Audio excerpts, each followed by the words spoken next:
मित्रों, भीष्म पितामह, गुरु द्रोण, कर्ण, जयद्रथ, दुर्योधन ऐसे महारथी थे जिन्हें हराने के लिए छल का सहारा लेना पड़ा। आखिर क्यों? मित्रों, आप देख रहे हैं द मिथोलॉजी टॉक। वीडियो में आगे बढ़ने से पहले हमारे चैनल को सब्सक्राइब अवश्य करें और बेल आइकन जरूर दबाएं। अर्धम पर धर्म की स्थापना के लिए महाभारत का युद्ध किया गया था, जिसमें कौरवों और पांडवों दोनों की तरफ से कई महान योद्धाओं ने युद्ध भूमि में अपने प्राण त्याग दिए।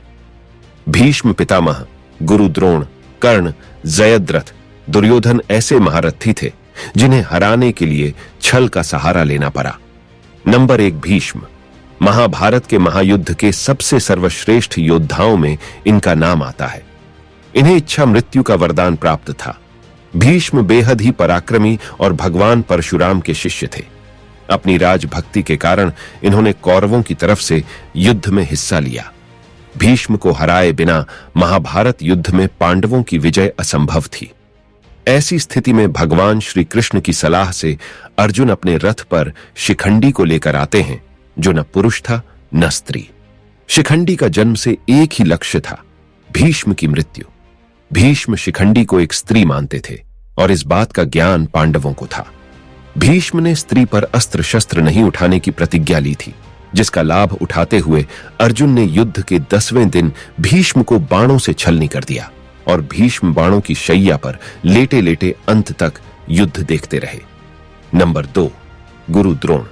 कौरवों और पांडवों के गुरु द्रोण भी एक महान योद्धा थे। भीष्म के बाद इन्हें ही कौरवों ने युद्ध में अपना सेनापति बनाया। इन्हें हरा पाना भी असंभव था, इसीलिए द्रोण को मारने के लिए छल का सहारा लेना पड़ा। द्रोण का अपने पुत्र अश्वत्थामा से काफी लगाव था। भीम ने अश्वत्थामा नाम के हाथी को मार दिया और द्रोणाचार्य तक भीम ने यह बात पहुंचाई कि उसने उनके पुत्र का वध कर दिया है। लेकिन गुरु द्रोण को भीम की बात पर यकीन नहीं हुआ। तब द्रोण ने युधिष्ठिर से पूछा कि क्या भीम सच कह रहा है। तब युधिष्ठिर ने कहा कि अश्वत्थामा मारा गया, लेकिन यह नर भी हो सकता है और हाथी भी।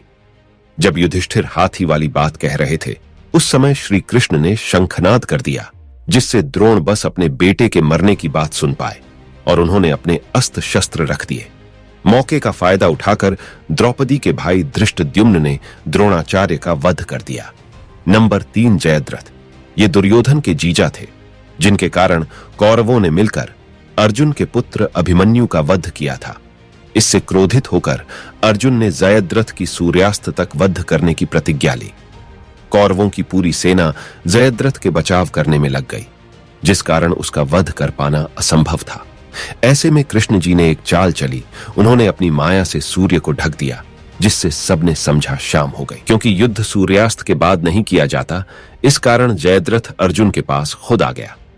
श्री कृष्ण के कहने पर अर्जुन ने जयद्रथ का वध कर दिया और फिर से सूर्यदेव प्रकट हो गए। नंबर 4, कर्ण। कर्ण ने भगवान परशुराम से शिक्षा ली थी, लेकिन उन्होंने ये शिक्षा अपने आप को ब्राह्मण बताकर ली थी, जिस कारण परशुराम ने कर्ण को शाप दिया कि वह उस समय अपने विद्या भूल जाएगा जब उसे सबसे ज्यादा इसकी जरूरत होगी। अर्जुन से युद्ध करते हुए कर्ण के रथ का पहिया भूमि में धंस जाता है। उस समय निहत्थे कर्ण पर अर्जुन दिव्यास्त्र चलाकर उनका वध कर देते हैं। भगवान परशुराम के शाप के कारण कर्ण इस आखिरी समय में अपनी विद्या भूल जाते हैं। नंबर 5, दुर्योधन। महाभारत युद्ध के अंत में दुर्योधन का वध छल पूर्वक किया गया था। मां की तपस्या के कारण दुर्योधन का शरीर वज्र का बन गया था।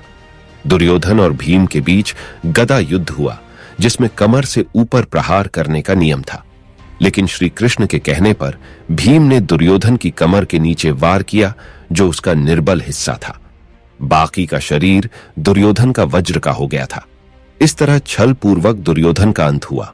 तो दोस्तों, अगर आपको महाभारत से जुड़ी ये खास जानकारी अच्छी लगी है तो इस वीडियो को लाइक करना और हमारे चैनल को सब्सक्राइब करना और ज्यादा से ज्यादा शेयर भी करें। मिलेंगे अगली बार एक और नया वीडियो में। धन्यवाद।